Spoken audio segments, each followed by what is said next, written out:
يا لولا يم صوت العلي ايش كثر، يم صوت العلي ايش كثر، لولا يا يمه معدله وما بيك يمه، لولا الك رده بعد للدار،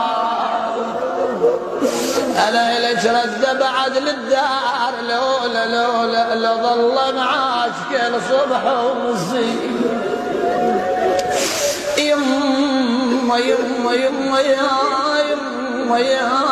يا ريت يتيم ودمعتي بالعين، يا ريت ذكرت ام العلي بالمنى،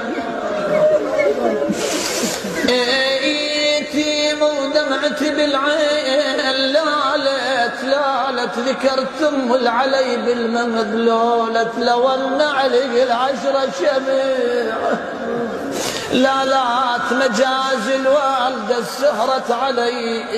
جاء الإمام أمير المؤمنين وضعها على المغتسل، أراد يغسلها، قالت وصيتي الزهراء تراني طاهرة لو غسلتني، أنا ومالك تجز ضلعي يمتني.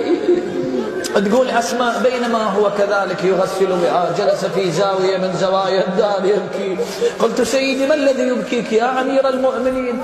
قال يا أسماء لا تلوموني، مررت بيدي على ضلع من أضلاع الزهراء فوجدت ضلعا من أضلاعها مكسور. سيدي أنت ليش هذا؟ أماكو أضلاعكم مكسرة؟ هاي بنتك زينب ايش قد شافت أضلاع للحسين مكسرة؟